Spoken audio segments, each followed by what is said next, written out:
On what should have been the happiest day of his life, Daniel Kensington was left humiliated, abandoned at the altar by his glamorous fiancée.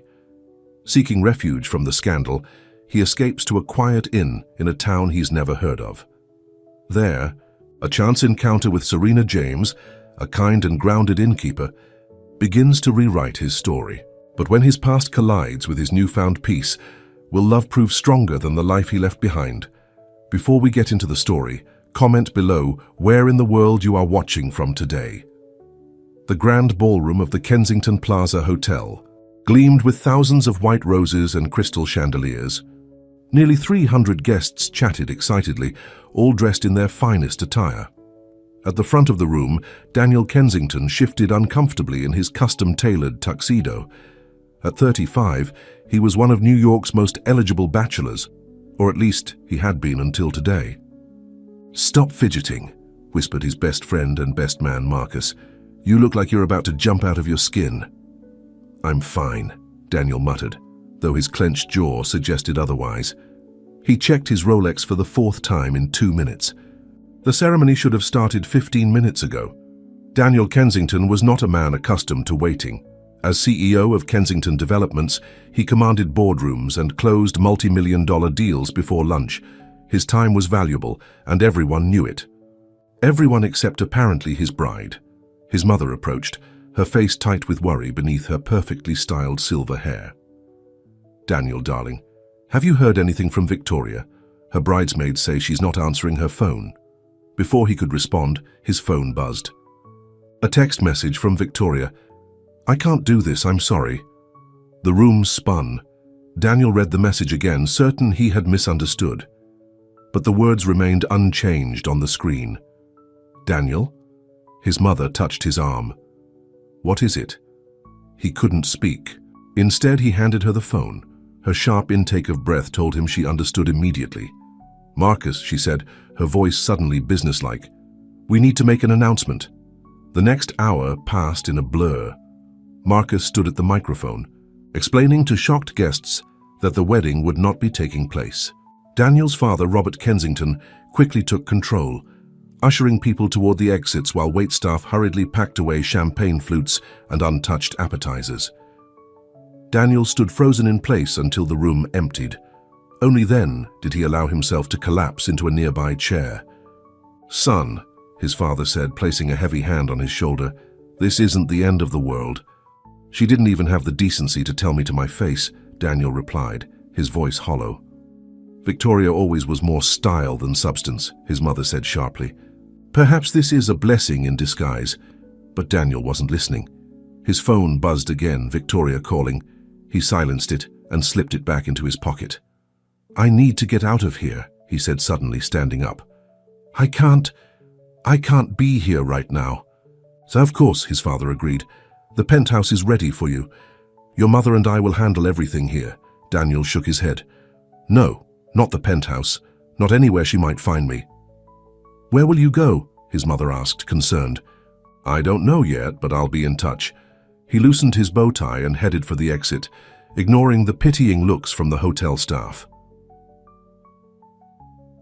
3 hours later, Daniel found himself driving north on the interstate, his tuxedo jacket discarded in the back seat of his silver Mercedes. He had no destination in mind, just away from New York, away from the office where everyone would be whispering about him, away from the penthouse apartment where Victoria had left half her things. Rain began to fall as dusk settled, making the highway treacherous. His eyes burned with exhaustion, and he realized he'd been driving for hours without stopping. A small green sign appeared. "Millfield, next exit." He had never heard of Millfield, which made it perfect. No one would think to look for him in a town he had no connection to. The exit led to a narrow road winding through dense trees. The rain fell harder, and Daniel peered through the windshield, searching for any sign of civilization. Finally, a warm glow appeared through the downpour, a building with a small illuminated sign. Willow Creek Inn. It wasn't the kind of place he would normally stay, far from the luxury hotels he was accustomed to, but tonight that was exactly what he wanted. Anonymity, simplicity. He parked and dashed through the rain to the front door. A bell jingled as he entered, shaking water from his hair. "My goodness, you're soaked through," came a warm female voice. Daniel looked up to see a woman behind a small wooden check-in counter. She appeared to be around 30, with kind brown eyes and chestnut hair pulled back in a simple ponytail. She wore a soft blue sweater and had a genuine smile that immediately made the room feel warmer. "Sorry," he said, realizing he was dripping on the polished wooden floor. "I got caught in the downpour." "Don't apologize for the rain," she said, coming around the counter with a towel. "Here, dry off a bit." "Thank you," he said, taking the towel. "Do you have any rooms available?" "You're in luck. We have one room left, our best one actually, the Willow Suite." She returned to the counter and opened an old-fashioned registration book.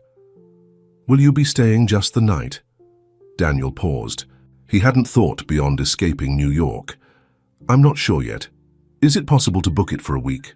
Her eyebrows rose slightly in surprise. "Of course. We'll be happy to have you."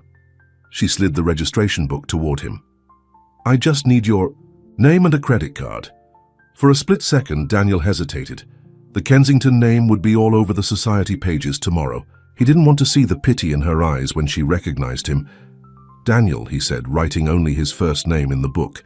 He handed her his credit card, hoping she wouldn't notice his last name. If she recognized it, she didn't show it. She simply processed the payment and handed him an actual key. Not a key card, but an old-fashioned brass key with a wooden tag labeled Willow Suite. "I'm Serena," she said.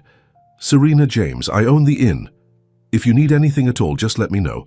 Breakfast is served from 7 to 10 in the morning room just through there." She pointed to an archway leading to what looked like a comfortable dining area. "Thank you, Serena," he replied, surprising himself by using her first name. In business, he was always formal, always Mr. Kensington. But something about this place, about her, made formality seem unnecessary. "Let me show you to your room," she offered, grabbing an umbrella from a stand by the door. "It's just across the garden."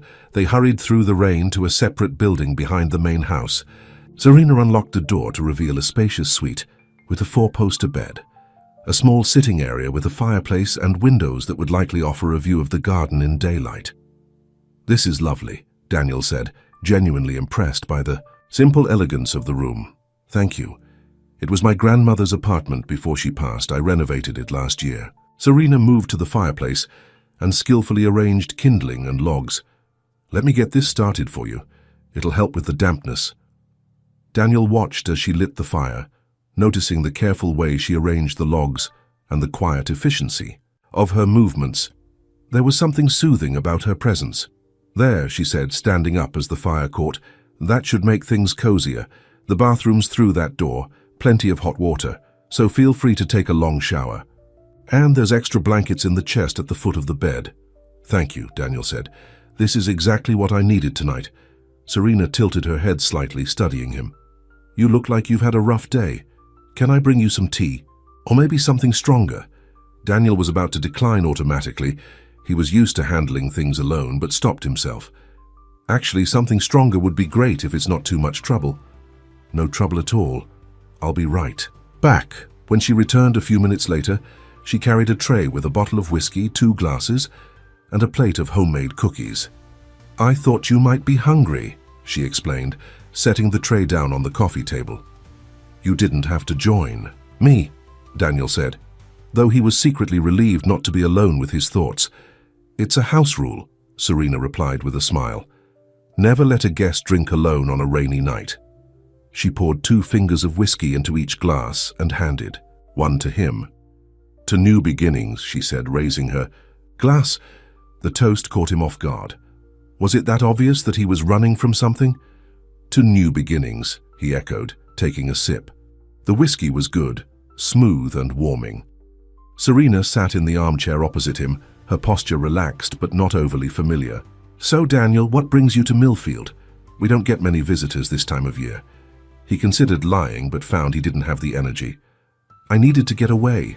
Today was not what I expected it to be." She nodded, not pressing for details. "Sometimes the unexpected turns in life lead us exactly where we need to be." "Is that what happened to you?" he asked, curious despite himself. Is running an inn what you always wanted to do? Serena laughed softly. Not at all. I was a corporate event planner in Boston for 6 years. Burnout City. When my grandmother died and left me this place, I came to sell it. But then, you fell in love with it, Daniel finished for her. I did. It was like the place had a soul, you know. It needed someone to care for it. She sipped her whiskey. My ex-fiancé thought I was having a nervous breakdown when I decided to stay. He gave me an ultimatum. Come back to Boston or we were done. And yet, here you are, Daniel observed. Here I am, she agreed with a slight smile. Best decision I ever made, even if I didn't recognize it at the time. They fell into easy conversation as the fire crackled and the rain pattered against the windows. Serena told him about the inn, about the small town of Millfield, about her journey from stressed-out city planner to innkeeper. She didn't ask about his life, for which he was grateful. After an hour, she glanced at her watch. I should let you rest. You've clearly had a long day. Thank you, Daniel said, walking her to the door. Not just for the room, but for the conversation. It helped. Sometimes talking to a stranger is easier than talking to someone who knows all your history, she replied with understanding. Sleep well, Daniel. Things often look clearer in the morning. After she left, Daniel took a long, hot shower, letting the water wash away the remnants of what should have been his wedding day. As he climbed into the surprisingly comfortable bed, he realized he hadn't checked his phone in hours. There were 23 missed calls, from his parents, from Marcus, from business associates, and yes, from Victoria. There were dozens of text messages and emails. News traveled fast in their circle. He turned the phone off and placed it in the drawer of the bedside table. Whatever crisis awaited him in New York could wait. For now, for tonight at least, he would follow Serena's wisdom and see if things looked clearer in the morning. Daniel woke to sunlight streaming through the windows. For a moment he was disoriented, unsure where he was. Then the events of the previous day came flooding back. The wedding that wasn't, his drive north, the Willow Creek Inn. Surprisingly, the crushing weight of humiliation he'd felt yesterday had lightened somewhat. It was still there but dulled, as if the distance from New York had created a buffer between him and the pain. The smell of coffee and something sweet baking drew him from bed. He showered and dressed in the clothes he'd worn yesterday, the only ones he had with him. He'd need to find a store and buy some basics if he was staying for the week. In the breakfast room, several tables were occupied by other guests, but Daniel spotted Serena immediately. She moved between tables with coffee, chatting easily with everyone. She noticed him in the doorway and smiled, gesturing to a small table by the window. Good morning, she said as he sat down. How did you sleep? Better than I expected, he admitted. This place has a certain peace to it. That's the nicest compliment the inn could receive, she replied, pouring him a cup of coffee. Hungry? Starving, actually. Excellent. We have blueberry pancakes today, my grandmother's recipe, and bacon, of course. That sounds perfect. As she walked away to place his order, Daniel took in the breakfast room. It was cozy without being cramped, with windows overlooking the garden he hadn't been able to see in last night's rain. The other guests were a mix of couples and families, all looking relaxed and content. His phone remained off in his room, and he felt no urgency to check it. For the first time in years, no one expected anything from him. No meetings, no conference calls, no social obligations. The freedom was both terrifying and exhilarating. Serena returned with a plate piled high with pancakes and crispy bacon. Enjoy, she said. And when you're done, I thought, you might want these. She set down a small stack of local maps and brochures. There's more to Millfield than meets the eye. The hiking trails up at Crescent Lake are beautiful this time of year. Thank you, Daniel said, touched by her thoughtfulness. Though I just realized I don't have any clothes with me other than what I'm wearing. Is there somewhere in town I can buy some basics? Miller's General Store on Main Street has everything you'd need. Nothing fancy, but good quality. She hesitated, then added, if you don't mind me asking, did you leave in a hurry? Daniel's fork paused halfway to his mouth. You could say that. Serena nodded, not pushing further. Well, if you need anything washed, We have laundry facilities for guests, just let me know." Throughout breakfast, Daniel caught himself watching Serena as she moved around the room. There was something captivating about her easy confidence, the genuine way she interacted with everyone. She seemed completely comfortable in her own skin, something he realized he had never been, despite all his success. After breakfast, Daniel took one of Serena's maps and walked into town. Millfield was exactly the kind of small town he would normally drive through without a second glance. A main street lined with locally owned shops, a small park with a gazebo, a library housed in a beautiful old Victorian building. At Miller's general store, he bought jeans, t-shirts, a couple of sweaters, and other necessities. The older man behind the counter, who introduced himself as Henry Miller, was clearly curious about the stranger in town, but didn't pry. "You staying at Serena's place?" Henry asked as he rang up Daniel's purchases. "Yes, at the Willow Creek Inn. She's done wonders with that old place. Her grandmother would be proud." Henry bagged the clothes. "You planning to hike while you're here? We've got some good trails." "Maybe," Daniel replied. "I haven't really planned anything, just taking it a day at a time." Henry nodded approvingly. "Best way to visit a place like Millfield. Let the town reveal itself to you." With his new clothes in hand, Daniel spent the rest of the morning exploring the town. He had lunch at a small diner called Maggie's, where the waitress, Maggie herself he assumed, treated him like a regular after learning he was staying at Serena's inn. "That girl saved this town, you know," Maggie said as she refilled his coffee. When the old mill closed, tourism dried up, but Serena came in and fixed up that inn, started promoting the area. "Now we get visitors year-round. Not like your fancy resorts, but enough to keep us going." "She seems special," Daniel agreed, surprising himself with the admission. "That she is. Been through her share of heartache too, but never lets it dim. Her light." Maggie gave him an appraising look. "You look like you could use a little of what she's got." Daniel raised an eyebrow. "And what's that?" "Perspective," Maggie replied simply. "The ability to see past what went wrong to what could still go right." The conversation stayed with Daniel as he walked back to the inn that afternoon. By the time he reached the Willow Creek Inn, he had made a decision. He would stay the full week, turn off his phone, and try to find some of that perspective Maggie had mentioned. Serena was in the garden when he returned, pruning roses despite the autumn chill. She waved when she saw him. "Find everything you need in town?" she called. "I did, thanks." He held up the shopping bags. "The locals are very friendly." "Small town perk," she replied with a smile. "Everyone knows everyone's business, but they'll also give you the shirt off their back if you need it." "Maggie at the diner had quite a lot to say about you," Daniel said, joining her in the garden. Serena groaned good-naturedly. "I'm sure she did. Maggie's been here since the Stone Age, I think. Knows all the gossip. She said you saved the town."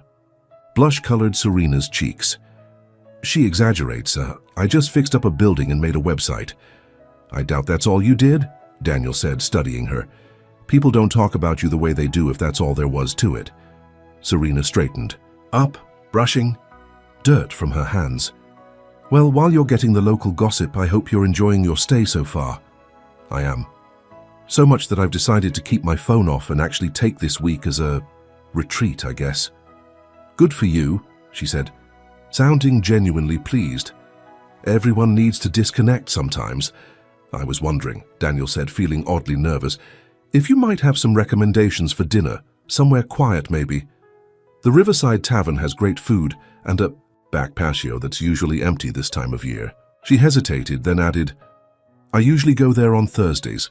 Owner's a friend of mine. I could show you the place if you'd like company." "I would," Daniel replied, surprised at how much he meant it. "I'd like that very much." As they stood in the garden, with fallen leaves swirling around their feet and the autumn sun casting a golden glow over everything, Daniel felt something he hadn't experienced in a very long time, a moment of pure contentment. No pressure, no expectations, no image to maintain. Maybe Millfield had more to offer than he'd thought. Maybe Serena did too, and maybe, just maybe, being left at the altar wasn't the end of his story, but the beginning of a new one. The Riverside Tavern was exactly the kind of place Daniel would have overlooked in his previous life. From the outside, it looked like any small-town bar: weathered wooden sign, string lights along the porch, pickup trucks in the gravel parking lot. But as Serena led him through the main dining room to the back patio, he was surprised by the charm of the place. The back patio overlooked the river that gave the tavern its name. String lights hung overhead, creating a warm glow against the darkening sky.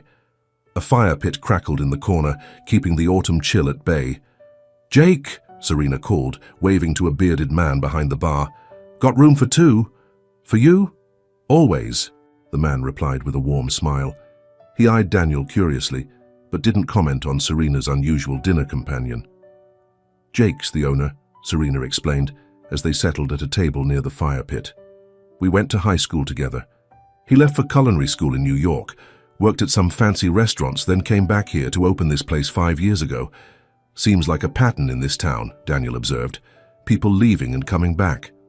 The ones who belong here always find their way back," Serena said with a smile. "The town has a way of calling its people home." Jake approached their table with 2 glasses of red wine. "On the house," he said, setting them down. "Serena's special. She only brings guests here when she really likes them." He winked at Daniel, ignoring Serena's embarrassed protest. "I bring all my guests here," she insisted. "Your food is the best in town." Sure, Jake teased. "That's why I haven't seen you in here with a guest in what, 6 months?" Daniel found himself enjoying the easy banter between them. In his world, friendships were often strategic alliances, relationships calculated for maximum benefit. The genuine affection between Serena and Jake was refreshing. After Jake took their orders and left, Serena shook her head with a smile. "Sorry about that. Small town. Everyone thinks they're a comedian." "I like it," Daniel admitted. "It's real." Serena studied him over her wine glass. "You're not from a small town, are you?" "No," he replied. "A New York born and raised." "I thought so. You have that city edge to you." She tilted her head. "What do you do there? Let me guess. Lawyer?" Daniel smiled. "Close. Business. Real estate development." "Ah, hence the nice car and the designer.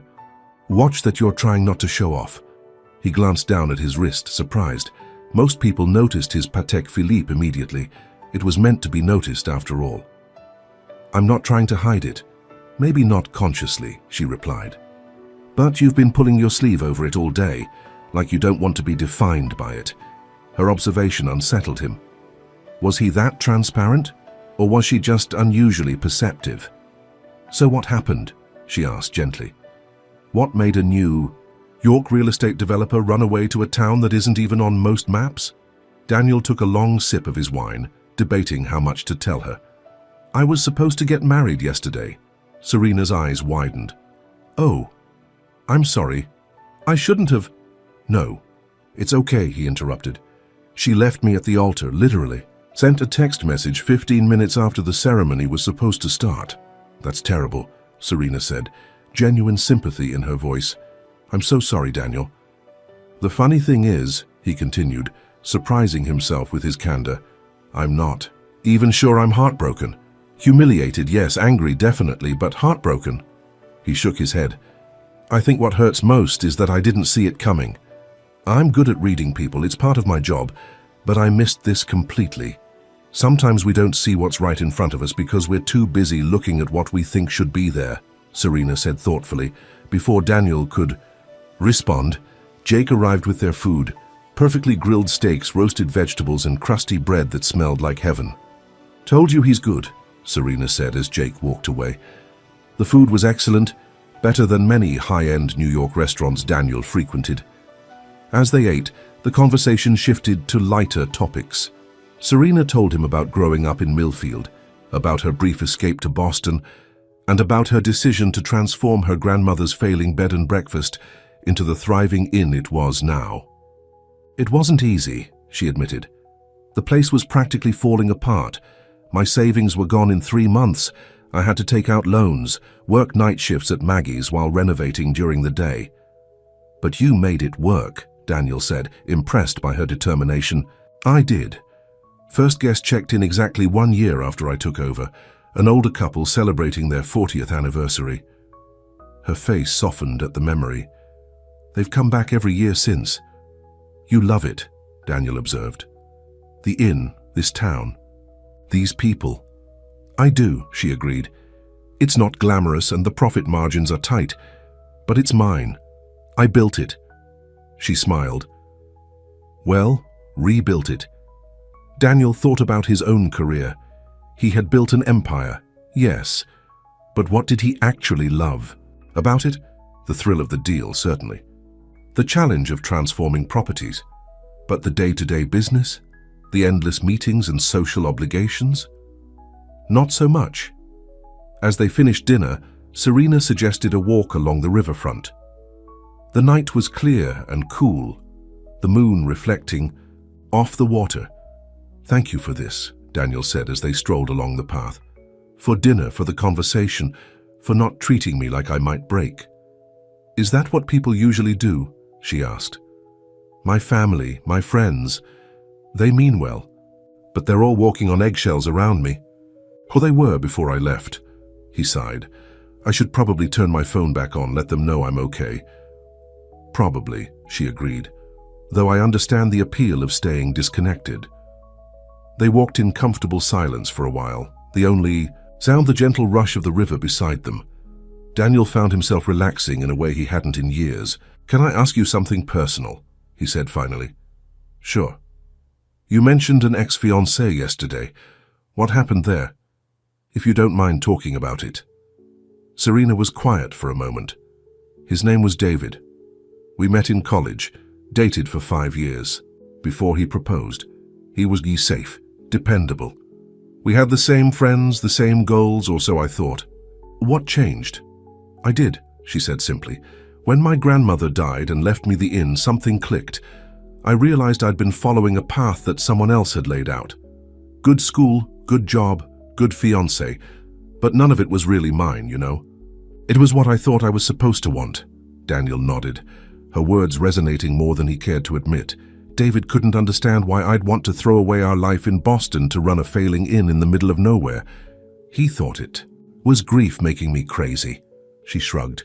Maybe it was a little, but it was also the first decision I'd ever made that was completely, wholly mine. And you don't regret it? Daniel asked.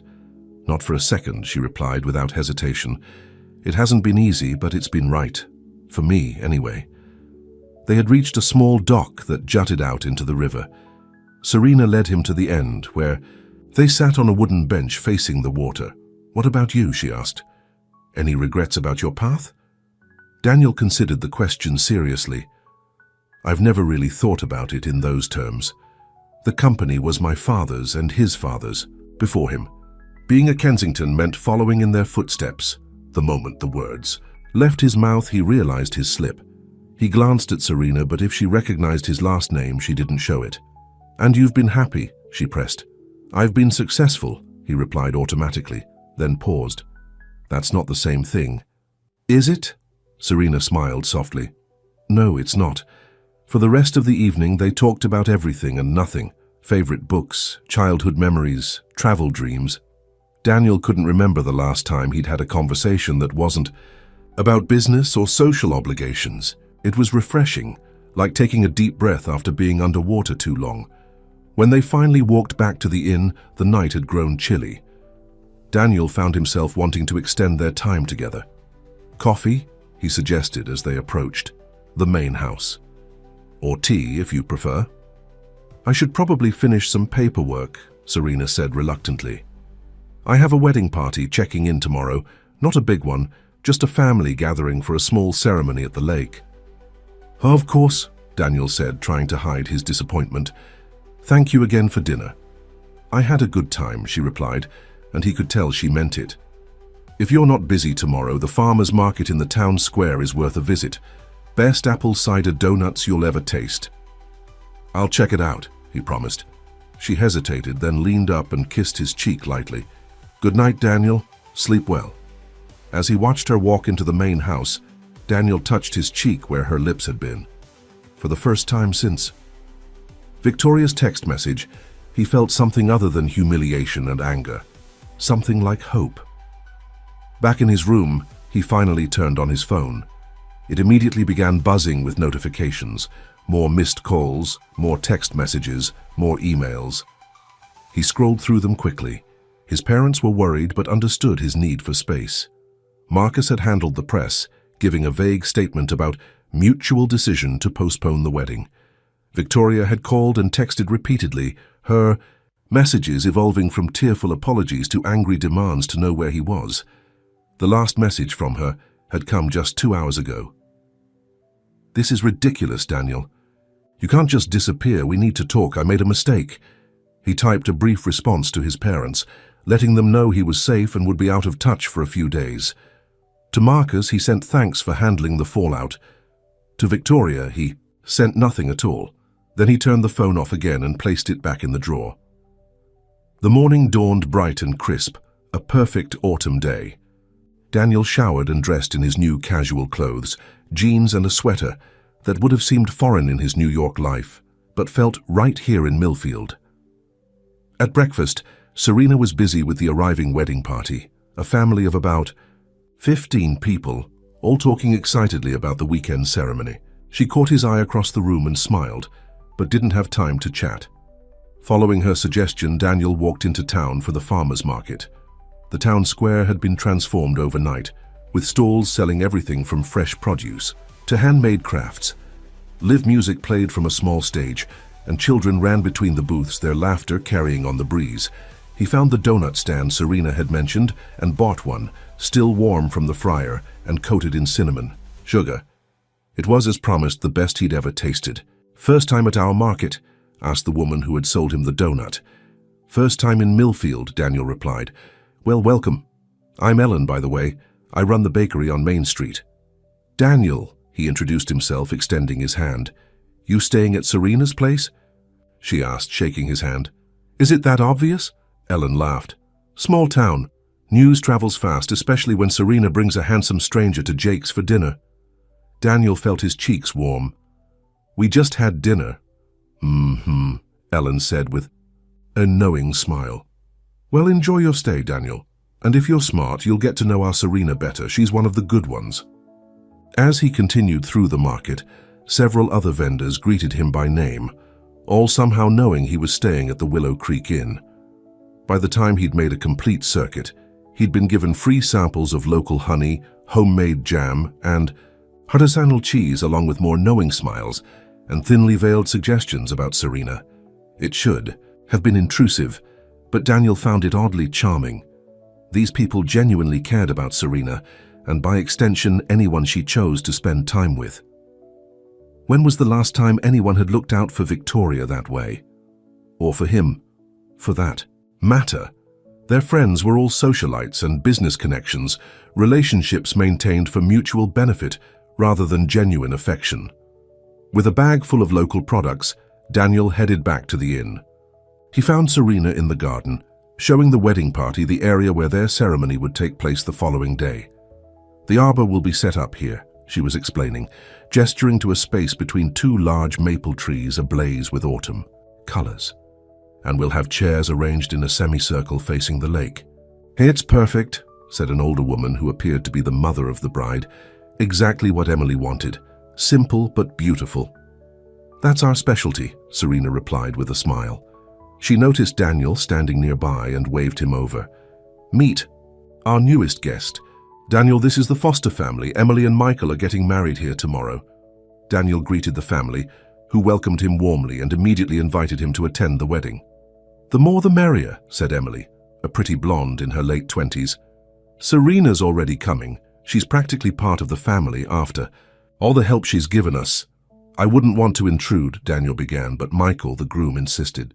"Not an intrusion at all. Any friend of Serena's is welcome." Serena caught his eye with a small smile. "These small-town weddings are nothing like your New York affairs, but they have their own charm." The casual reference to his home city reminded Daniel that he'd never told her he was from New York. She must have pieced it together from their conversations, he realized. After the Foster family dispersed to check into their rooms, Daniel approached Serena. "You've been busy today." "Small. Weddings are still weddings," she replied with a laugh. "Her 1,000 details to manage, but they're good people and it's a simple ceremony. Tomorrow will be lovely." They seem very fond of you, Daniel observed. The Fosters have been coming to the lake for years. Emily practically grew up spending summers here. When they were looking for a wedding venue, they wanted something meaningful to their family history. She smiled. That's the kind of business I love most, helping people create memories. You're good at it, he said sincerely. The way you connect with people, make them feel special. A slight blush colored her cheeks. Thank you. It's easy when you genuinely care. There it was again, that authenticity that drew him to her. Victoria had been expert at saying the right things, making the right gestures, but always with calculation behind it. Serena simply was. Did you enjoy the market? She asked, changing the subject. I did, though apparently everyone in town knows. I had dinner with you last night, Serena groaned. I'm sorry, small-town gossip mill works at lightning speed. Don't be sorry, he assured her. Everyone was very welcoming, almost protective of you, actually. They're good people, nosy but good. She checked her watch. I need to go over some final details with the caterer for tomorrow. But if you're free later, Jake's having a live music night at the tavern. Local band, nothing fancy, but they're actually pretty good. Sounds fun, Daniel replied, surprised to find he meant it. In New York, his idea of entertainment ran more toward exclusive clubs and private box seats at Lincoln Center, but the thought of a local band in a riverside tavern with Serena sounded far more appealing. Great. I'll knock on your door around. 8, she suggested. I'll be ready. Daniel spent the afternoon exploring the trails around the lake, enjoying the solitude and the riot of autumn colors.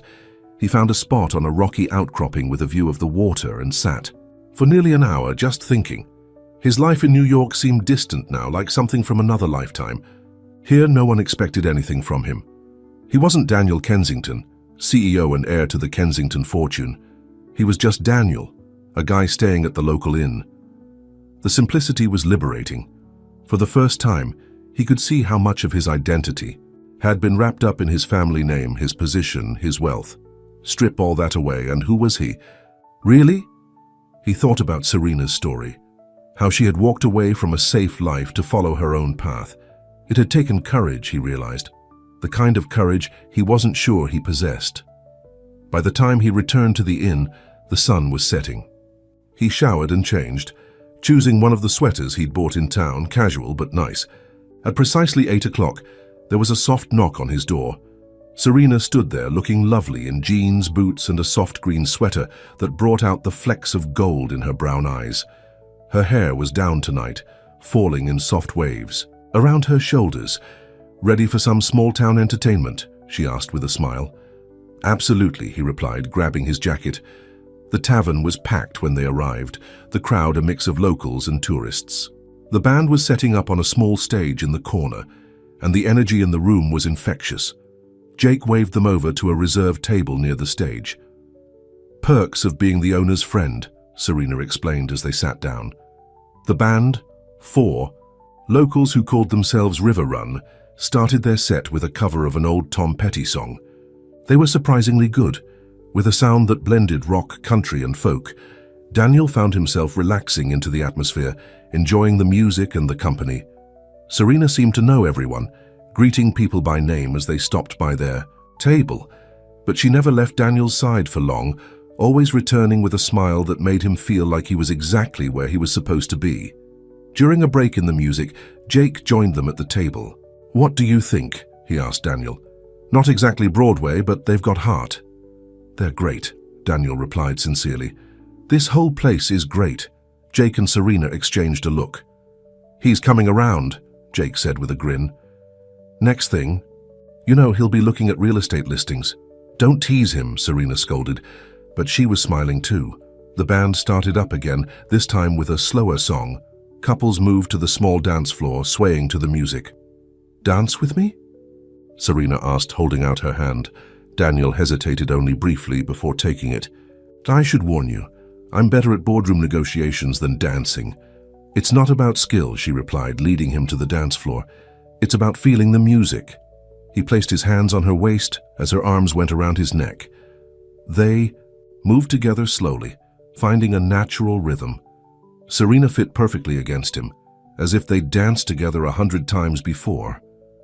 "Thank you," he said softly. "For what? For showing me all this? For making me feel welcome?" He paused. "For seeing me. Not just the version of me I usually show the world." She looked up at him, her eyes serious. "The version of you that you show the world. Is that the real you?" The question caught him off guard. "I don't know," he admitted. "I've been playing that role for so long, sometimes it's hard to tell where it ends, and I begin." "Maybe that's why you're here," she suggested, "to figure that out." As the song ended, they remained close, neither wanting to break the connection. Daniel looked down at her, struck by a sudden, powerful urge to kiss her. Before he could act, on it, the band launched into an upbeat number, breaking the spell. Serena stepped back, a slight flush on her cheeks. "Another drink?" she suggested. "Sure," he agreed, following her back to their table. The rest of the evening passed in a blur of good music, better company, and a growing certainty that something important was happening between them. By the time they walked back to the inn, the night air crisp around them, Daniel knew he was in trouble. 4 days ago, he'd been about to marry another woman. Now he couldn't imagine returning to that life. At the door to his suite, they paused. "I had a great time," Serena said softly. "So did I," he replied. He reached out and tucked a strand of hair behind her ear, letting his fingers linger against her cheek. She leaned into his touch ever so slightly. "Daniel, a ton, I know," he said. "It's too soon. I'm still sorting through everything with Victoria, and you barely know me." "That's true," she agreed, "but also not the whole truth." "What's the whole truth?" he asked, his voice low. "That I haven't felt this way about someone in a very long time." She met his eyes directly. "And it scares me a little." "Me too," he admitted. She stood on tiptoe and pressed a gentle kiss to his lips, so brief he might have imagined it. "Good night, Daniel," she whispered. "Good night, Serena," he replied, watching as she walked away.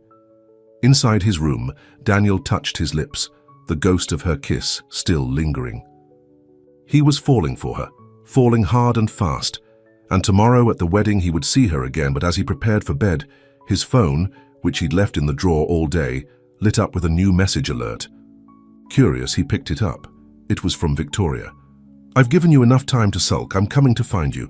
Your assistant finally broke and told me where you are. We need to talk. I'll be there tomorrow." Daniel stared at the message, his stomach dropping. Victoria was coming here, to Millfield, to his sanctuary. And just like that, his past was about to collide with his future. Daniel barely slept that night. Victoria's message played over and over in his mind. How had his assistant known where he was? He hadn't told anyone specific details, just that he needed space. Then he remembered his credit card, of course. The card would have shown charges in Millfield. By morning, he still hadn't decided what to do. Part of him wanted to leave before Victoria arrived, to avoid the confrontation entirely. But that would mean leaving Serena without explanation, and the thought of hurting her was unbearable. He arrived at breakfast earlier than usual, hoping to catch Serena before the wedding preparations consumed her day. She was arranging fresh flowers on the buffet table when he entered, and her face lit up when she saw him. "Good morning," she said brightly. "You're up early." "Couldn't sleep," he admitted. "Can we talk for a minute?" Concern flickered across her face. "Of course. Let's go to my office." She led him to a small room off the main entrance, decorated simply but tastefully. Family photos lined the shelves, including several of an older woman who must have been her grandmother. "What's wrong?" Serena asked as soon as the door closed behind them. Daniel ran a hand through his hair. "Victoria's coming to Millfield. Today." "Victoria, your ex-fiancée?" Serena's expression was unreadable. "Yes, she texted last night. Apparently my assistant told her where I was." "I see." Serena's voice was calm, but Daniel could sense her withdrawal. "I suppose you two have things to discuss." "Serena, it's not like that. She left me at the altar, remember? I have nothing to say to her." "Then why do you look so conflicted?" she asked quietly. Daniel sighed. "Because I'm afraid of what she'll say, what she'll do. Victoria can be dramatic. And this place, these past few days with you, It's been special. I don't want her to ruin it. Serena's expression softened. I understand, but you can't hide from your past forever, Daniel. I know, he agreed, but I don't have to let it dictate my future either. She smiled slightly at that. No, you don't. She glanced at her watch. I need to finish setting up for the wedding. It starts at 2. Will you still be my date? He asked, suddenly unsure. I was never officially your date, she reminded him with a teasing smile. I'm working the event, remember? Right, he said, feeling foolish. Of course. But, she added softly, I'd be happy to save a dance for you at the reception. Relief washed over him. I'd like that. Daniel, she said hesitantly, whatever happens with Victoria today, just be honest. With her, with yourself, and with me. I will, he promised. The wedding setup kept Serena busy all morning. Daniel wandered the grounds of the inn, trying to imagine what he would say to Victoria when she arrived. By noon, there was still no sign of her, and he began to wonder if she had changed her mind.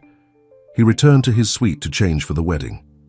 As he knotted his tie, one of the few dress items he'd purchased in town, he heard a knock at the door. His heart raced, thinking it might be Victoria, but when he opened it, it was Jake. Hey, Jake said, taking in Daniel's surprised expression. Serena mentioned you might need some moral support today. Thought I'd check in. Daniel was touched by the gesture. Thanks, come in. Jake entered the suite, hands in his pockets. Nice place. Serena did a good job with the renovation. She's good at what she does, Daniel agreed. Yeah, she is. Jake studied him for a moment. So the ex is coming to town, apparently. And how do you feel about that? Daniel considered the question. A week ago I was going to marry her. Now the thought of seeing her makes me, I don't know, angry, confused. And Serena? Jake asked bluntly. How do you feel about her? That's complicated, Daniel replied. Doesn't have to be, Jake countered. Either you care about her or you don't. I do, Daniel said without hesitation. More than I thought possible after knowing someone for such a short time. Jake nodded, seemingly satisfied. Good, because if you hurt her, you'll have the entire town of Millfield to answer to, and trust me, that's not a fight you want. I believe you, Daniel said with a small smile, but I have no intention of hurting her. Intentions are fine, but actions matter. More. Jake headed for the door. The wedding's about to start. I'm catering the reception, so I need to get back. Just wanted to make sure your head was on straight. After Jake left, Daniel finished getting ready. Through the window, he could see the wedding set up by the lake, white chairs arranged in a semicircle, the arbor Serena had mentioned now decorated with autumn flowers and leaves. Guests were already gathering, the women in colorful dresses, the men in suits and ties. He joined them, finding a seat toward the back. The ceremony was simple but beautiful. The bride, Emily, walked down the aisle to a string quartet playing softly. Her father gave her away with tears in his eyes. The officiant, a family friend, spoke of love and commitment, of weathering storms together and celebrating joys. Daniel found himself watching Serena more than the ceremony. She stood discreetly, to one side, making sure everything ran smoothly. Even in her professional capacity, she was fully present, her face reflecting the joy of the moment. After the vows were exchanged and the newlyweds walked back up the aisle amid cheers and applause, the guests moved to the tent set up for the reception. Tables were arranged around a small dance floor, each decorated with autumn-themed centerpieces. Daniel spotted Serena directing the catering staff and made his way toward her. She looked beautiful in a simple burgundy dress, her hair swept up in an elegant knot. Everything looks perfect, he told her. Thank you, she replied with a smile. It all came together nicely. You work miracles, he said sincerely. Her cheeks colored slightly. Hardly a miracle, just careful planning and a bit of luck with the weather. Any sign of... Daniel let the question trail off. Victoria? No, Serena replied, but the day is young. The reception was in full swing, the band playing, guests dancing, when Daniel felt a tap on his shoulder. He turned, expecting to see Serena. but instead found himself face to face with Victoria. She was as beautiful as ever in a designer dress that probably cost more than most of the wedding guests' monthly salaries. Her blonde hair was perfectly styled, her makeup flawless. But Daniel noticed something he hadn't before. A calculation in her eyes, a hardness behind the beauty. "Daniel," she said, her voice carrying just the right note of emotion. "Finally. Do you have any idea how difficult it was to find this place?" "Victoria," he replied, keeping his voice neutral. "I'm surprised you made the effort." She glanced around, taking in the rustic reception with a barely concealed look of disdain. "Can we talk somewhere private? This isn't really the place for the conversation we need to have." Daniel hesitated, then nodded. "The garden is quiet. We can talk there." He led her away from the reception, acutely aware of the curious glances, following them. He caught Serena's eye briefly as they left. Her expression was composed, but he could see the worry she was trying to hide. In the garden, Victoria wasted no time. "Daniel, I made a mistake. A terrible, awful mistake." "Which one?" he asked coldly. "Leaving me at the altar or coming here?" Her perfect features registered shock at his tone. "I panicked, okay? The wedding, the expectations, all of it. It was overwhelming. But I've had time to think, and I know now what I really want. You. Us."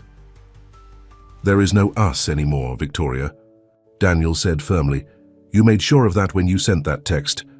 One moment of weakness shouldn't erase 5 years together," she argued, reaching for his hand. "We can start over. Plan a smaller wedding, just family, or elope, if that's—" "What you want?" Daniel pulled his hand away. "What I want is for you to leave." Anger flashed in her eyes, quickly replaced by calculation. "Is this about that woman, the innkeeper? Daniel, be serious. She's a small-town nobody.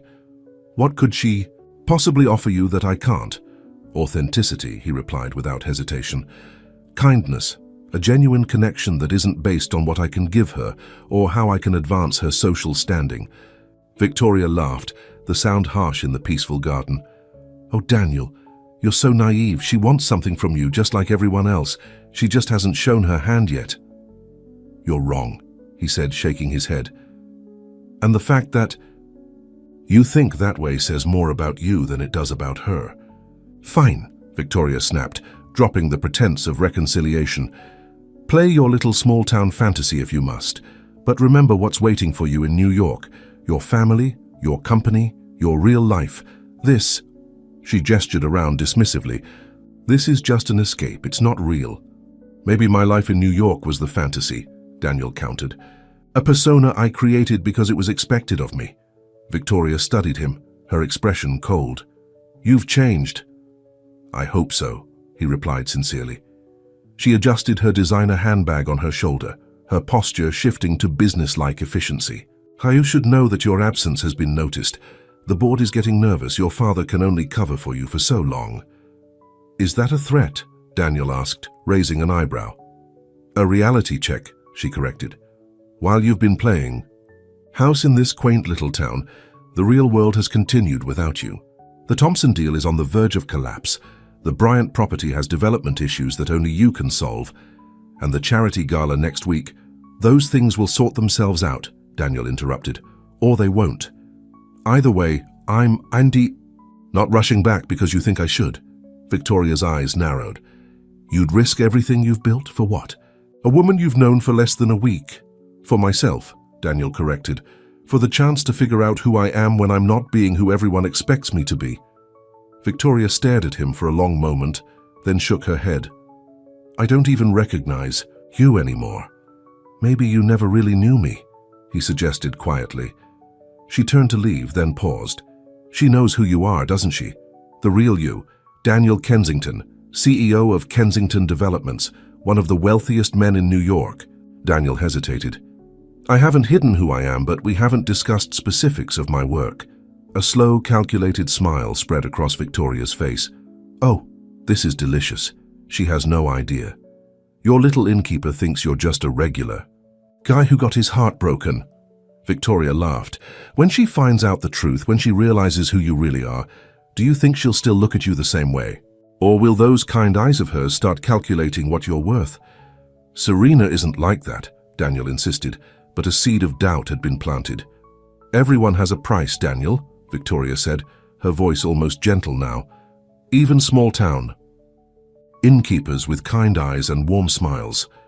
With that parting shot, she walked away, her heels clicking on the garden path, her designer dress out of place among the simple beauty of Serena's garden. Daniel stood alone, Victoria's words echoing. In his mind, was she right? Would Serena see him differently when she knew the whole truth? The thought was unbearable. He made his way back to the reception, searching for Serena among the guests. He spotted her near the dance floor, deep in conversation, with the mother of the bride. She looked up as he approached, a question in her eyes. Everything okay? She asked when he reached her. She's gone, he replied. Back to New York, I hope. Serena nodded, studying his face. And you? Are you okay? I'm not sure, he admitted. Can we talk later, after the reception? Of course, she agreed.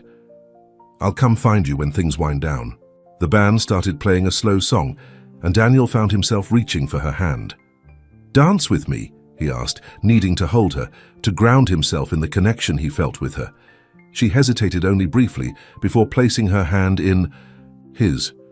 One dance, she agreed with a smile. I am working after all.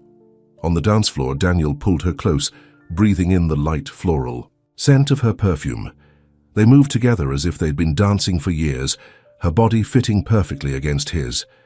She seemed beautiful, Serena said softly, breaking the comfortable silence between them. She is, Daniel agreed. On the outside. And on the inside, he sighed. I'm not sure I ever really knew. Maybe I saw what I wanted to see. That's easy to do, Serena said, her cheek resting against his chest as they swayed to the music. We all have blind spots when it comes to the people we care about. Do I have blind spots about you? He asked, the question slipping out before he could stop it. She looked up at him, her eyes searching his. What do you mean? Nothing, he replied quickly. Forget I asked. Serena studied him for a moment longer, then rested her head against his chest again. We all have layers, Daniel. Parts of ourselves we show the world, parts we keep hidden. Getting to know someone means peeling back those layers, one by one. And if you don't like what you find, he asked, thinking of Victoria's warning. Then, at least you know the truth, she replied simply. That's always better than a beautiful lie. The song ended and Serena stepped back. I need to check on the cake, she said. We'll talk later, okay? I'll be here, he promised. As she walked away, Daniel felt the weight of his unshared truth. He needed to tell her everything, who he really was, the life he'd left behind, the complexities that came with the Kensington name. But Victoria's words haunted him. Would knowing change how Serena saw him? The reception continued around him, the joy of the newlyweds and their families, a stark contrast to the turmoil in his heart. He chatted with guests, accepted a slice of cake, clapped as the bride and groom departed amid a shower of autumn leaves instead of rice. As the party wound down and the last guests drifted away, Daniel helped the staff stack chairs and clear tables. It wasn't the kind of work he normally did, but there was something satisfying about the simple physical labor. You don't have to do that, Serena said, appearing beside him with a tired smile. You're a guest, not staff. I don't mind, he replied. It feels good to be useful. She studied him for a moment. You're full of surprises, Daniel. Most men in designer watches don't volunteer for cleanup duty. His hand went automatically to his wrist, where his Patek Philippe gleamed in the late afternoon sun. About that, he began, but Serena shook her head. Later, she said, when we're both less tired and I'm not thinking about a dozen things that still need to be done. Let me help, he offered. Then we can talk. Together they finished the cleanup, working side by side in comfortable silence. By the time the last rental van pulled away and the grounds were restored to their usual peaceful state, the sun was setting over the lake. Walk with me, Serena suggested, gesturing toward the lakeshore path. They strolled together as the sky turned from gold to pink to purple. Daniel searched for the right words, the right way to tell her the truth without changing what was growing between them. Victoria said something that's been bothering me, he finally admitted. Oh? Serena's tone was carefully neutral. She said that when you find out who I really am, you'll see me differently. Serena stopped walking and turned to face him. And who are you really, Daniel?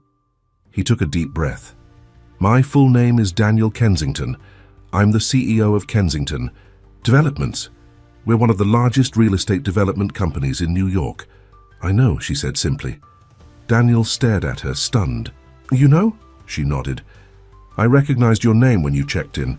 The Kensington name is pretty hard to miss, even in Millfield. Your company tried to buy lakefront property here a few years ago for a resort development. I didn't know that. Daniel said, genuinely surprised. The deal fell through, Serena continued. The town council voted against it. They were afraid it would change the character of Millfield. And you never said anything, Daniel said, still processing the fact that she had known all along. It didn't seem important, she replied with a shrug. You clearly wanted privacy. Who was I to intrude? But my company tried to change your town. Aren't you angry about that? Serena considered the question. The company, maybe. But you? No, you're not just your company. Daniel, just like I'm not just the inn. Relief washed over him. So Victoria was wrong. Knowing who I am doesn't change how you see me. I've always seen you, Serena said softly, from that first night when you showed up soaking wet on my doorstep. Money doesn't make a person, Daniel. Actions do. He reached for her hand, intertwining their fingers. I've been thinking about staying longer, he admitted. Beyond the week I booked. Have you? Her voice was carefully neutral, but her eyes betrayed her hope. There are things in New York I need to deal with, he continued. Responsibilities I can't ignore forever. But I'm not ready to leave this, to leave you. What are you saying, Daniel? I'm saying that for the first time in my life, I feel like myself when I'm with you. Not Daniel Kensington, CEO, or Daniel Kensington, eligible bachelor. Just Daniel. And I don't want to lose that. Serena squeezed his hand. You don't have to. The inn has excellent Wi-Fi, you know. You could work remotely for a while. You wouldn't mind having me underfoot? He asked, hope rising in his chest. I think I could get used to it, she replied with a smile.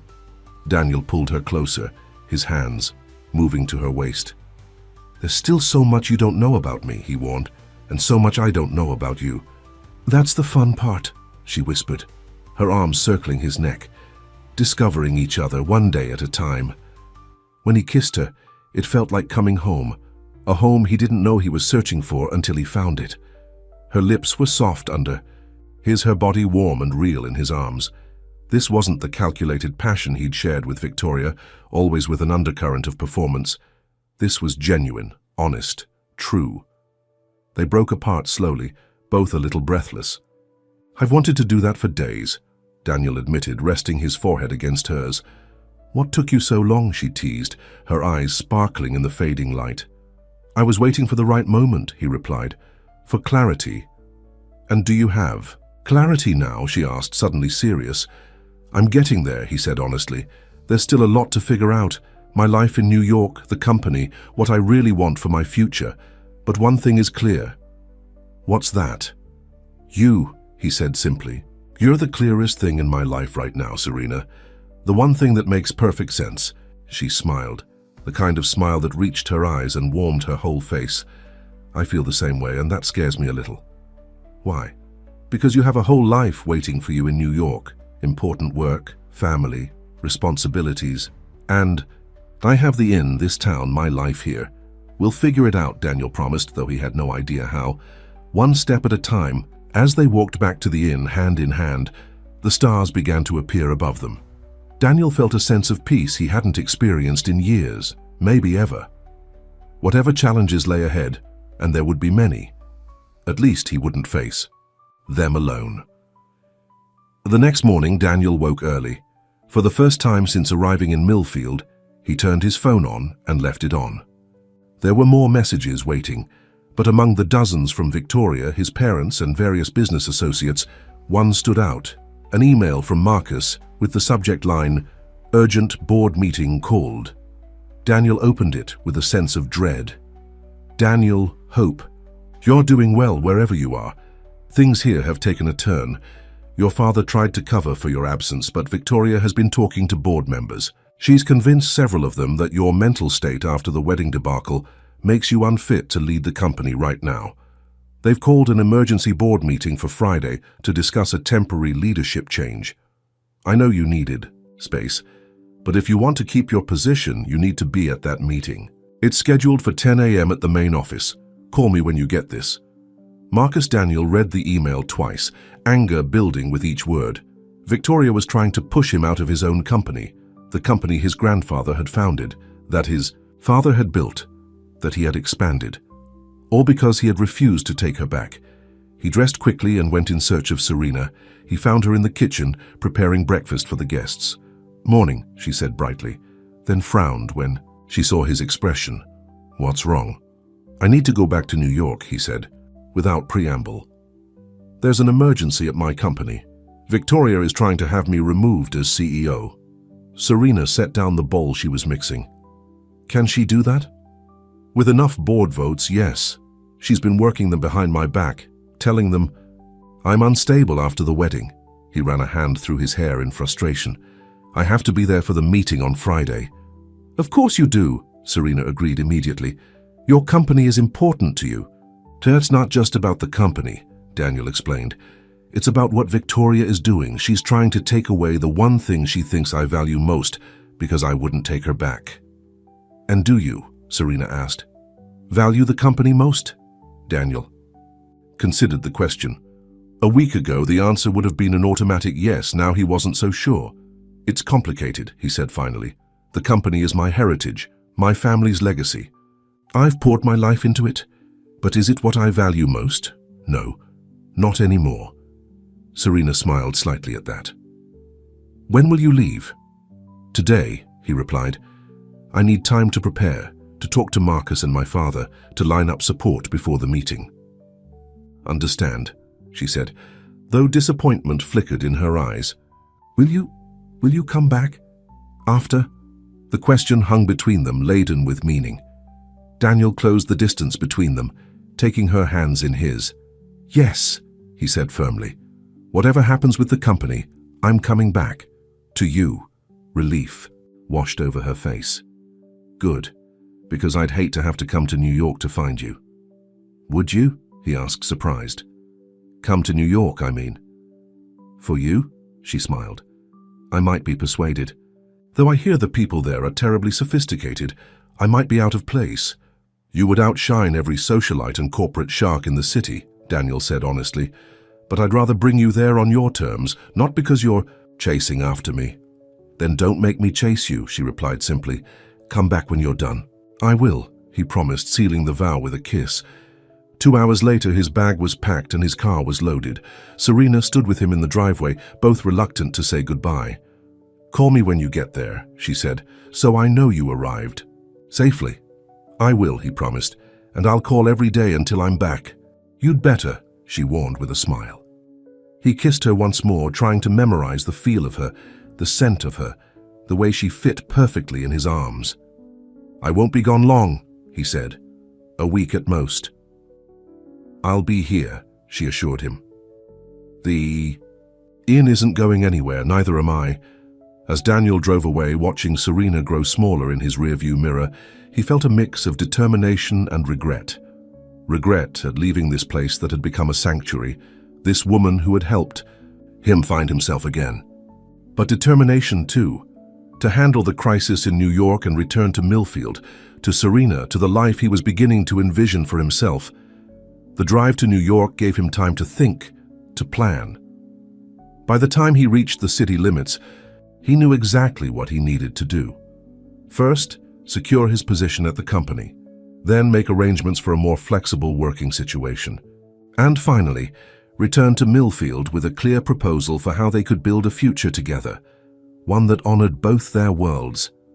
What he didn't know, couldn't know, was that Victoria had one more card to play, one that would test everything. He and Serena had built in their short time together. New York City welcomed Daniel back with its familiar chaos, honking horns, crowded sidewalks, and the relentless energy that never seemed to fade. After the peaceful quiet of Millfield, the city felt overwhelming. His penthouse apartment was exactly as he'd left it, still bearing traces of the life he'd planned with Victoria, her magazines on the coffee table, her favorite wine in the refrigerator. A framed photo of them he hadn't had time to remove before fleeing. Daniel set down his bag and went straight to the balcony, needing air. The city stretched before him, a concrete jungle so different from the autumn trees and tranquil lake of Millfield. For the first time, he looked at New York and didn't feel the rush of excitement he once had. Instead, he felt a strange emptiness, as if he were standing in someone else's life. His phone rang, Marcus calling. "You're back," his friend said when Daniel answered. "Thank God, where?" "Have you been?" "Somewhere quiet," Daniel replied.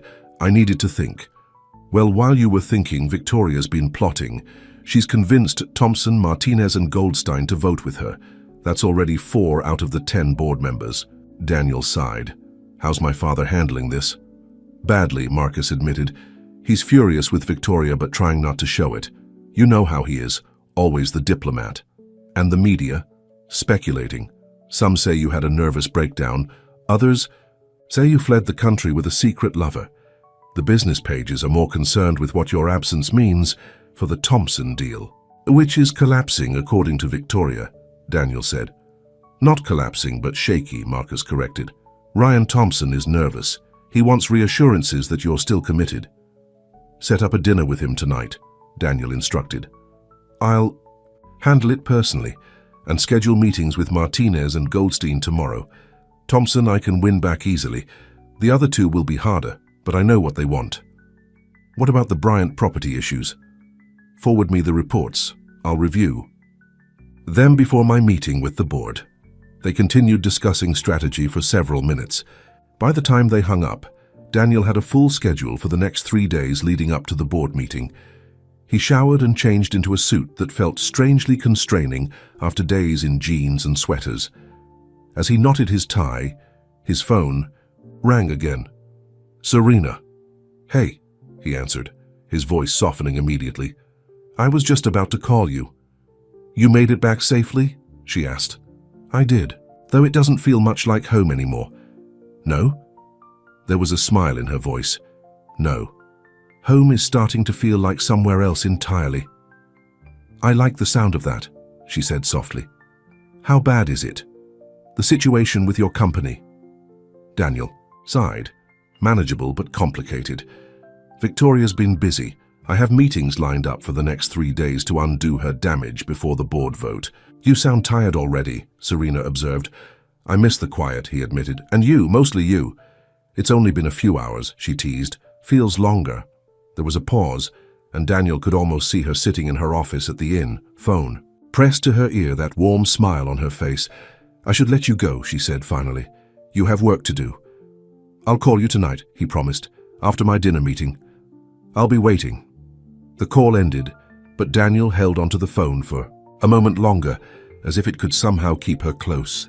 Then he straightened his shoulders, put on the persona of CEO Daniel Kensington, and headed out to reclaim his life. Dinner with Ryan Thompson went exactly as planned. The older man had been worried by Daniel's sudden disappearance, but was easily reassured by his confident demeanor and clear vision for their partnership. By dessert, the Thompson deal was back on solid ground. The next morning, Daniel met with Martinez and Goldstein separately. Both were harder to win over, having been thoroughly convinced by Victoria that Daniel's mental state was questionable. But Daniel had come prepared. For Martinez, he brought a revised proposal for international expansion, something the board member had been pushing for years. For Goldstein, he offered a seat on the executive committee, a position the older man had coveted since joining the board. By the end of the day, both men had agreed to support him at the board meeting. Daniel felt a grim satisfaction.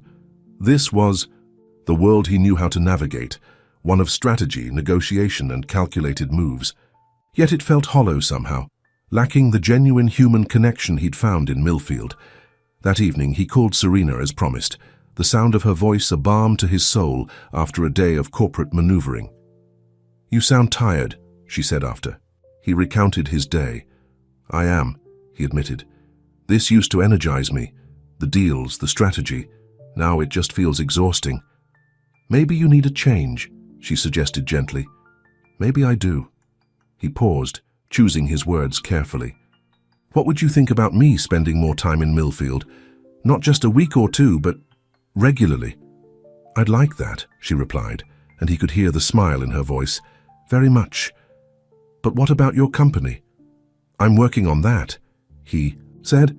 I have some ideas. They talked for nearly an hour about everything and nothing. Daniel found himself telling her things he'd never shared with anyone. His childhood dreams, his doubts about the path he'd chosen, his desires for a different kind of future. She listened without judgment, offering insights that continually surprised him with their perception. When they finally said goodnight, Daniel felt more certain than ever of what he needed to do. Not just to keep his position, but to reshape his life into something that would bring him real happiness. The next day was a whirlwind of meetings, phone calls, and preparations for the board vote. Daniel met with his father for lunch, explaining his temporary absence without revealing too much about Serena or Millfield. Robert Kensington was supportive but concerned. You've never taken time off like this before, his father observed. Not even when your mother was ill last year. I know, Daniel acknowledged. That was a mistake, one of many I've made by putting the company first. His father studied him carefully. Something's changed in you, he said finally. You seem lighter somehow. Despite everything that's happening, Daniel smiled. I feel lighter. I've gained some perspective. This perspective, does it have a name? His father asked shrewdly. Serena, Daniel replied, not bothering to hide the truth. She owns the inn where I stayed. Robert nodded thoughtfully. Victoria mentioned you'd found someone. Victoria doesn't know anything about Serena, Daniel said sharply. Perhaps not, his father conceded. But she's convinced the board that your sudden interest in this woman is evidence of your instability. Daniel's anger flared. My personal life is none of the board's business. I agree, his father said calmly. But perception matters in our world, Daniel, you know that. I do, Daniel sighed, and I'm handling it. But after this is settled, I want to make some changes to my role, to how I work. His father raised an eyebrow. What kind of changes? I want to delegate more, work remotely part of the time, focus on strategy and major decisions, not day-to-day operations. Because of this woman, this Serena? Because of me, Daniel corrected. Because I've spent the last decade building a life that looks perfect on paper, but feels empty in reality. Serena helped me see that, but the decision is mine. Robert was quiet for a long moment. Your grandfather built this company from nothing. I expanded it across the country. We always assumed you would take it global, and I still can, Daniel argued. But on my terms, not at the expense of everything else. Does she understand what you're asking her to share? The scrutiny, the expectations, that come with the Kensington name? We're taking it one day at a time, Daniel replied. But yes, she understands more than you might think, Robert nodded slowly. I'd like to meet her someday. You will, Daniel promised. After all this is settled. By Thursday evening, Daniel had secured enough board votes to feel confident about the meeting. 7 out of 10 members had pledged their support, more than enough to counter Victoria's efforts. He should have felt relieved, but instead he felt on edge. Victoria had been suspiciously quiet since their confrontation in Millfield. Daniel knew her well enough to suspect she had something else planned. He was just finishing a late dinner at his penthouse when the doorbell rang. Wary, he checked the security monitor and was surprised to see his mother standing in the hallway. Mom, he said, opening the door. Is everything okay? Elizabeth Kensington entered with the graceful poise that had made her a fixture in New York society for decades. That depends on your definition of okay, she replied, removing her gloves. Your father tells me you're planning to abandon your responsibilities here to chase after some small-town girl. Daniel sighed. That's not what I said. What you said and what Victoria is telling everyone are two very different things. His mother sat down on the sofa, crossing her legs elegantly. She's been quite busy in your absence. So I've heard, Daniel replied dryly. The board meeting is under control, Mum. You don't need to worry. It's not the board I'm worried about, she said, studying him carefully. "It's you. Are you sure you know what you're doing?" Daniel poured them both a glass of wine. "With the company? Yes. With my life?" He smiled slightly. "I'm figuring it out." "Tell me about her," his mother said unexpectedly. "This woman who's turned your world upside down in less than 2 weeks." Surprised, Daniel sat beside her. "Her name is Serena. She owns an inn in a small town called Millfield. She's kind, genuine, hardworking. She sees me. The real me, not the Kensington name or the CEO title." "Sounds too good to be true," his mother observed, sipping her wine. "I thought so too at first," Daniel admitted, "but she knew who I was from the beginning and never treated me differently because of it." His mother's expression softened. "You care for her." "I do," he said simply. "More than I thought possible after knowing someone for such a short time." "And Victoria?" "Was a mistake," Daniel said firmly. "One I'm glad I discovered before the wedding, not after." Elizabeth nodded thoughtfully. "I never quite warmed to her, you know. Too calculated, too perfect." Daniel laughed. "You could have mentioned that before I proposed." "Would you have listened?" she asked knowingly. "Probably not," he admitted. They talked for another hour, his mother sharing insights about his father's concerns and offering advice for the board meeting. When she left, Daniel felt strangely comforted. His mother had always been the more pragmatic of his parents, the one who saw through pretense to the heart of things. He called Serena as he did every night, but this time there was no answer. He tried again 20 minutes later, still nothing. A vague unease settled over him. She always answered his calls, even when busy with inn guests. He sent a text. Tried calling twice. "Everything okay?" No response. Daniel tried to quell his rising anxiety. There could be a dozen innocent explanations.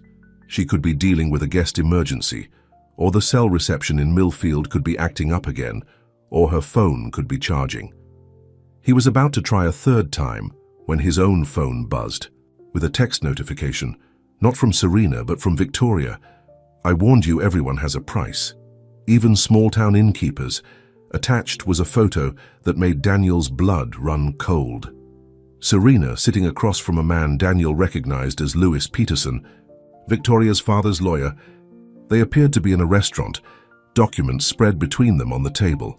Daniel's first instinct was to call Victoria and demand an explanation, but he stopped himself. That's what she wanted, to rattle him, to make him react without thinking. Instead, he tried Serena's number once more. Still no answer. He paced his apartment, trying to make sense of the photo. What was Serena doing with Peterson? What kind of documents were they reviewing? The obvious explanation was too painful to consider, that Victoria had somehow bought Serena's silence or cooperation. But that didn't fit with the woman he'd come to know. Unless he hadn't known her at all, Daniel barely slept that night. By morning, Serena still hadn't returned his calls or texts. The board meeting was scheduled for 10 a.m., leaving him no time to drive to Millfield and confront her in person. He would have to face the board with this uncertainty hanging over him. He dressed carefully in his best suit, armor for the battle ahead. In the elevator down to his waiting car, his phone finally buzzed with a message from Serena. "Sorry I missed your calls. We need to talk. Call me after your meeting." The brevity and formality of her message only increased his anxiety. This wasn't the warm, open Serena he knew. Something had changed. At Kensington Development's headquarters, Daniel was greeted with the respect his position commanded. Staff nodded deferentially as he strode through the lobby toward the executive elevator. Marcus was waiting for him on the top floor. "You look terrible," his friend observed bluntly. "Didn't you sleep?" "Not really," Daniel admitted. "Any last-minute surprises I should know about?" "Nothing from the board members who pledged support," Marcus replied. But Victoria arrived early with her father. They're in the small conference room with Peterson. Daniel's stomach tightened at the mention of the lawyer. "Any idea what they're planning?" "No, but they seem confident," Marcus said, concern evident in his voice. "Are you sure you've got the votes locked down?" "As sure as I can be," Daniel replied. "Let's go." The boardroom was imposing by design. A long mahogany table surrounded by high-backed leather chairs, floor-to-ceiling windows offering a panoramic view of the city. The board members were already seated when Daniel entered, his father at the head of the table. Victoria sat halfway down, between her father and Peterson. She smiled coolly at Daniel, triumph in her eyes. "Let's begin," Robert Kensington said as Daniel took his seat. "As you all know, this emergency meeting was called to address concerns about leadership. Ms. Rothschild has raised questions about Daniel's current capacity to lead the company. Daniel has requested the opportunity to address these concerns directly." All eyes turned to Daniel. He stood buttoning his suit jacket and faced the board with the confidence that had served him well throughout his career. "Thank you for coming today," he began. "I understand there have been concerns about my brief absence following what should have been my wedding day. Let me be clear. I took personal time to process a difficult situation. During that time, I remained available for any true emergencies and kept in touch with key team members." He detailed the status of the major projects Victoria had claimed were in jeopardy: the Thompson deal, now back on solid ground; the Bryant property issues, resolved through a simple zoning variance; the charity gala, fully organized and ready to proceed. "In short," he concluded, "the company is strong, our projects are on track, and my commitment to Kensington developments has never wavered." The board members nodded approvingly. Victoria's expression hardened. "If I may," she interrupted, standing. "While Daniel's presentation is reassuring, it doesn't address the underlying concerns about his judgment and stability. Within days of our wedding being cancelled, he fled to a small town and became involved with a woman he barely knows. This pattern of impulsive behavior raises serious questions about his decision-making." Daniel tensed. "My personal life is not relevant to this discussion." "I disagree," Victoria countered. "The board has a responsibility to ensure the company's leadership is sound, and there's more they should know." She nodded to Peterson, who distributed folders to each board member. "What is this?" Daniel demanded. Victoria smiled coldly. "Evidence that your judgment is compromised. The woman you've been seeing, Serena James, has a history of targeting wealthy men. She left her fiancé in Boston after her grandmother conveniently left her valuable property. And now she's set her sights on you, or more accurately, on the Kensington fortune." Daniel's hands clenched into fists. "That's a lie, is it?" Victoria's voice dripped with false concern. "Then perhaps you can explain why she met with Mr. Peterson yesterday to discuss a potential settlement." Murmurs rippled around the table as board members opened the folders. Daniel felt as if the floor were tilting beneath him. "Settlement," he repeated, confusion evident in his voice. Peterson spoke for the first time. "Ms. James was quite interested in discussing what kind of agreement might be reached to protect her interests should your relationship continue." Daniel stared at the lawyer, trying to process his words. This couldn't be true. Serena wouldn't do this. His father cleared his throat. "I believe we're straying from the purpose of this meeting. The question before the board is whether Daniel should continue as CEO, not the character of someone who is not present to defend herself." "With respect, Mr. Kensington," Victoria's father interjected, "these matters are connected. If Daniel's judgment is impaired in his personal life, can we trust it in business matters?" The boardroom erupted in debate. Daniel barely heard the arguments flowing around him, his mind still stuck on the image of Serena meeting with Peterson. Had he been wrong about her? Had Victoria been right all along? That everyone had a price? His phone vibrated in his pocket. He glanced down surreptitiously to see Serena's name on the screen. A text message. "Whatever Victoria is telling you is a lie. I met with her lawyer because he claimed to have information about threats to the inn. It was a setup. Call me."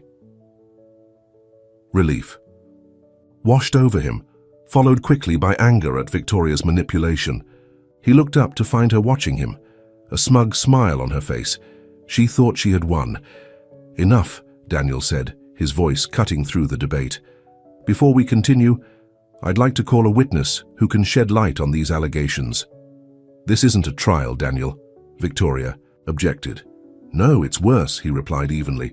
"It's character assassination." He turned to the board. "I ask for 30 minutes to present additional information that will clarify this situation." His father nodded. "I think that's reasonable. We'll take a short recess." As the board members filed out, Daniel pulled Marcus aside. I need you to set up a video call in the conference room, now. 30 minutes later, the board reconvened. A large screen at the end of the room displayed Serena's face, her expression calm but determined. "Board members, this is Serena James," Daniel introduced. "Ms. James, you've been accused of targeting me for financial gain. I'd like to give you the opportunity to respond." Serena nodded, her gaze steady even through the video connection. "Thank you, Daniel. Members of the board, my name is Serena James. I own and operate the Willow Creek Inn in Millfield. Yesterday, I received a call from Mr. Lewis Peterson, who claimed to have information about a developer planning to build a resort that would threaten my business. He asked to meet and discuss potential legal options." She held up a document. "This is what he actually presented at our meeting. A draft agreement offering me $2 million to end my relationship with Daniel and publicly state that I had pursued him for financial gain." Gasps and murmurs filled the boardroom. Victoria's face drained of color. "I refused, of course," Serena continued. "I have no interest in Daniel's money. I built my business on my own and am proud of what I've accomplished. When I realized this was a setup, I left immediately and tried to call Daniel, but my phone had mysteriously stopped working until this morning." Daniel turned to Peterson. "Is this true?" The lawyer shifted uncomfortably. "I was acting on my client's instructions." All eyes turned to Victoria, who stood abruptly. "This is ridiculous. You can't possibly believe her. She's obviously lying to protect her scheme." "Ms. James," Robert Kensington addressed Serena directly, "what are your intentions? Regarding my son and our family business?" Serena met his gaze without hesitation. "My intention is to continue getting to know your son, Mr. Kensington. As for your business, I have no interest in it beyond Daniel's involvement. My life and my work are in Millfield." "And if Daniel were not the CEO of a major corporation, if he were, say, a teacher or a doctor with a modest income?" Serena smiled. "I would feel exactly the same way about him. It's not his position or his wealth that attracted me. It's who he is when all of that is stripped away." Robert nodded slowly, seeming satisfied with her answer. He turned to the board. "I believe we've heard enough. Shall we proceed with the vote?" The vote was decisive. 8-2 in favor of Daniel retaining his position. Only Victoria's father and one of his longtime allies voted against him. Victoria herself had no vote, being neither a board member nor a significant shareholder. The meeting concluded. Victoria rushed out without a word, her father and Peterson following close behind. The remaining board members congratulated Daniel, then dispersed, leaving him alone with his father and the video connection to Serena still active. "Well," Robert said with a small smile, "she's certainly forthright." "Yes, she is," Daniel agreed, looking at Serena's image on the screen. "It's one of the many things I love about her." His father raised an eyebrow at the word love, but didn't comment. Instead, he said, "I look forward to meeting her in person," before tactfully leaving the room. Once alone, Daniel turned to the screen. "I'm sorry," he said immediately. "I should have known Victoria would try something like this." "It's not your fault," Serena replied, "though I have to say, your ex-fiancé is quite the piece of work." Daniel laughed despite himself. "That's one way to put it." His expression grew serious. "I'm sorry I doubted you even for a moment." "You had reason to be confused," she said gently. "We haven't known each other long and the photo must have looked suspicious. Still," he insisted, "I should have trusted my instincts about you." "Well, now you know for sure," she said with a smile. "I'm not interested in your money, Daniel." "Kensington, just you." "That's good to hear," he replied. "Because I'm coming back to Millfield today, I need to see you." "What about your company?" she asked. "After all, this drama, shouldn't you stay to smooth things over?" "The company will be fine for a few days," he assured her. "And I've been thinking about what I said before, about making changes to my role. I've already talked to my father about it. And he's open to the idea. We're going to restructure some responsibilities, bring in a COO to handle day-to-day operations. I'll focus on strategy and major deals, which I can do partly from Millfield, partly from New York." Serena's eyes widened. "You're serious about this?" "Never more serious about anything in my life," Daniel confirmed. "I'll still need to be in New York regularly, but I could split my time. If if that would work for you." Her smile was like sunshine breaking through clouds. "I think we could make that work." "Good," he said, feeling happier than he could remember, "because there's something I need to ask you in person." The drive back to Millfield felt different this time. Daniel wasn't fleeing his life. He was driving toward a new one. The autumn colors seemed even more vibrant, the winding roads more welcoming. When he pulled into the driveway of the Willow Creek Inn, the sun was just beginning to set, casting a golden glow over the gardens. Serena was waiting on the porch, a vision in a simple blue dress, her hair loose around her shoulders. She ran to meet him as he stepped out of the car, throwing herself into his arms with an abandon that made his heart swell. "You're here," she said, her voice muffled against his chest. "You're really here." "I told you I'd come back," he reminded, her holding her close. She pulled back to look at him, her eyes shining. "After everything that happened, I wasn't sure. Corporate battles and board votes are pretty far from innkeeping." "Not as far as you might think," he replied with a smile. "Both require patience, strategy, and a genuine interest in making people happy." He brushed a strand of hair from her face. "Though you're much better at that last part than I am." "I don't know," she teased. "You make me pretty happy." He kissed her then, pouring all his feelings into the connection between them.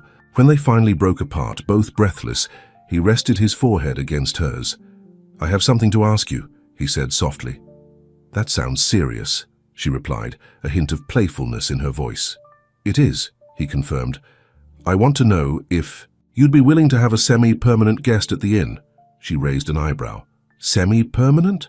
Someone who would split his time between here and New York, who would want to make this place his home base, his sanctuary." He took her hands in his. "Who would hope in time to move from the guest suite to the innkeeper's quarters, if she'll have him." Serena's eyes filled with tears, but her smile was radiant. "She would consider it," she said, "though she might need some time to get to know him better first." "He has all the time in the world," Daniel assured her, "and where else he'd rather be." Hand in hand, they walked toward the inn, toward the beginning of their future together. Behind them, the last rays of sunlight glinted off the silver Mercedes, a reminder of the world Daniel had left behind, not abandoned, but transformed, just as he had been. Inside, the inn was warm and welcoming, the reception desk manned by Ellen from the bakery, who was filling in while Serena took the evening off. She winked at them as they passed, heading toward the garden and the path to the lake. "The whole town knows you're back," Serena told him. "Jake's planning a welcome dinner at the tavern tomorrow night." "I like that," Daniel said, genuinely touched. "It feels like coming home." "It is home," she replied simply, "for as long as you want it to be." As they reached the lake, the first stars were appearing in the darkening sky. Daniel wrapped his arms around Serena from behind, both of them gazing out at the water. "You know," he said thoughtfully, "a week ago being left at the altar seemed like the worst thing that could happen to me. Now I realize it was the best." "How so?" she asked, leaning back against him. "It led me here, to you, to a life I never knew I wanted, but now can't imagine living without." Serena turned in his arms to face him. "Are you sure about this? The commute, the distance, the different worlds we live in." "I'm sure about you," he said simply. "The rest we'll figure out together one day at a time," she smiled, that warm, genuine smile that had first captured his heart.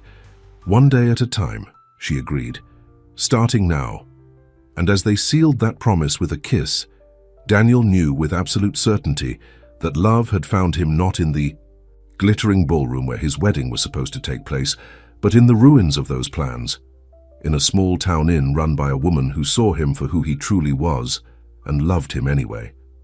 Sometimes, he realized, you had to lose everything to find what you really needed, and sometimes what you really needed had been waiting for you all along, just around an unexpected corner on a rainy night when you thought all was lost. For Daniel Kensington and Serena James, that rainy night was just the beginning of their story. A story of love after ruin, of healing, of finding home in each other's arms. The end.